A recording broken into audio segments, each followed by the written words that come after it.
കാലിക്കറ്റ് സർവകലാശാലയിലെ പാഠ്യവിഷയത്തിൽ ഇനി വേടനും ഗൗരി ലക്ഷ്മിയും ഉണ്ടാകും. BA മലയാളം 3ാം സെമസ്റ്ററിലാണ് വേടൻ്റെ ഭൂമി ഞാൻ വാഴുന്നിടം എന്ന പാട്ടും ഗൗരി ലക്ഷ്മിയുടെ അജിത ഹരയും ഉൾപ്പെടുത്തിയത്. മൈക്കിൾ ജാക്സന്റെ they don't care about us എന്ന പാട്ടിനൊപ്പമാണ് ഭൂമി ഞാൻ വാഴുന്നിടം താരതമ്യ പഠനത്തിന് ഉൾപ്പെടുത്തിയിരിക്കുന്നത്. അമേരിക്കൻ റാപ്പ് സംഗീതവുമായി മലയാളം റാപ്പ് സംഗീതത്തിനുള്ള താരതമ്യ പഠനമാണ് ഉദ്ദേശം. മലയാളം മൈനർ കോഴ്സിൻ്റെ ഭാഗമായാണ് താരതമ്യ സാഹിത്യത്തിൽ വേടൻ്റെ പാട്ടും ഉൾപ്പെടുത്തിയത്. കാലിക്കറ്റ് യൂണിവേഴ്സിറ്റി സിലബസിൽ തൻ്റെ പാട്ടും ഉൾപ്പെടുത്തിയതിനെക്കുറിച്ച് റിപ്പോർട്ടർ ചാനലിലെ കോഫി വിത്ത് അരുൺ പരിപാടിയിൽ വേടൻ സംസാരിച്ചിരുന്നു.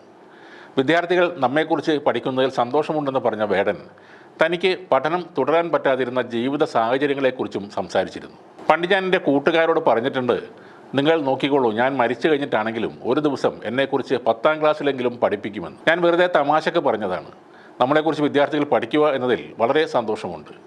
ഞാൻ 10 വരെ കൃത്യമായി സ്കൂളിൽ പോയി പഠിച്ചിരുന്നു. എന്നാൽ ജീവിത സാഹചര്യങ്ങൾ കൊണ്ട് അത് പിന്നീട് തുടരാൻ കഴിഞ്ഞില്ല എന്നും വേടൻ പറഞ്ഞു. തനിക്ക് വഴി കാട്ടാൻ ആരും ഉണ്ടായിരുന്നില്ലെന്നും ലഹരി ഉപയോഗിച്ചിരുന്നതിൽ ഇപ്പോൾ പശ്ചാത്താപമുണ്ടെന്നും വേടൻ പറയുന്നു. വളരെ ചെറുപ്പത്തിലെ മുതൽ വേടൻ എന്ന പേരുണ്ട്. സ്ലിംഗ് ഷോട്ട് ഉപയോഗിക്കുക, മീൻ പിടിക്കുക തുടങ്ങിയ കാര്യങ്ങളിൽ ഞാൻ സ്കിൽഡാണ്. അങ്ങനെ കൂട്ടുകാർ സ്നേഹത്തോടെ വിളിക്കാൻ തുടങ്ങിയ ആ പേരാണ് വേടൻ എന്നത്. സ്കൂളിൽ പഠിക്കുമ്പോൾ യഥാർത്ഥ പേര് ആർക്കും അറിയില്ലായിരുന്നു. എല്ലാവരും വിളിച്ച് സ്കൂളുകളിൽ എല്ലാ ആളുകളും എന്നെ വേടൻ എന്ന് തന്നെയായിരുന്നു വിളിച്ചിരുന്നത്. പിന്നീട് വേടർ മഹാസമാജം ഈ പേരുമായി ബന്ധപ്പെട്ട് കേസിന് പോയിരുന്നു. എന്നാൽ അതെല്ലാം പറഞ്ഞ് ഒത്തുതീർപ്പാക്കുകയും ചെയ്തു. തെറ്റിദ്ധാരണ കൊണ്ടായിരിക്കാം അവർ അങ്ങനെ പരാതികൾ ഉന്നയിച്ചതെന്നും വേടൻ പറയുന്നു. എക്കാലത്തും സമത്വത്തിന് വേണ്ടിയുള്ള പോരാട്ടമാണ് താൻ നടത്തുന്നതെന്നും വേടൻ പറഞ്ഞു.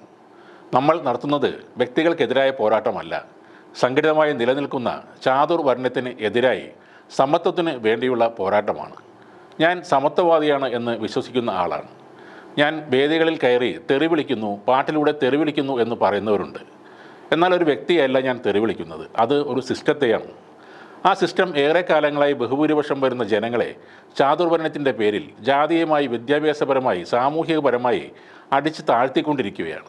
ഇത് ഇപ്പോഴുമുണ്ടോ എന്ന് ചോദിക്കുന്നിടത്തു കൂടിയാണ് നമ്മൾ ജീവിക്കുന്നതെന്നും വേടൻ പറയുന്നു. നീർനിലങ്ങളിൽ അടിമയാര് ഉടമയാര് എന്ന് തുടങ്ങുന്ന വരികളുമായി മലയാളം റാപ്പ് ലോകത്തെ കടന്നു വന്ന വേടൻ എന്ന ഹിരൺദാസ് മുരളി ഇപ്പോഴും വാർത്തകളിൽ നിറഞ്ഞു നിൽക്കുകയാണ്. ഭൂമിക്ക് മേൽ അധികാരം കൈയാളുന്നവരും അടിച്ചമർത്തപ്പെടുന്നവരും എപ്പോഴും വേടൻ്റെ പാട്ടുകളിൽ ഉണ്ടായിരുന്നു. വിദേശ നാടുകളിലെ കറുത്ത വർഗ്ഗക്കാർ തങ്ങൾക്കെതിരെ നടക്കുന്ന അടിച്ചമർത്തലുകൾക്കെതിരായി കലയിലൂടെ പ്രതികരിച്ചിരുന്ന സ്വന്തം സ്വത്വത്തെ അഭിമാനപൂർവ്വം ഉയർത്തിപ്പിടിച്ചിരുന്ന സംഗീത ശാഖയാണ് റാപ്പ് ഉയർന്നു വന്നത്. മലയാളം റാപ്പേഴ്സിൽ മുൻപന്തിയിലാണ് വേടൻ്റെ സ്ഥാനം. ജാതീയതയ്ക്ക് എതിരെ, അടിച്ചമർത്തലുകൾക്ക് എതിരെ, തൊലികർത്തവർ നേരിടുന്ന അവഗണനകൾക്ക് എതിരെ, അധികാരവർഗത്തിൻ്റെ അതിക്രമങ്ങൾക്കും എതിരെ എല്ലാം പാട്ടിലൂടെ നിരന്തരം കലഹിച്ചിരുന്ന ആളാണ് വേടൻ. അതുകൊണ്ട് തന്നെ വേടൻ്റെ വരികൾ അസ്വസ്ഥമാക്കിയവരുടെ എണ്ണവും വളരെ കൂടുതലാണ്.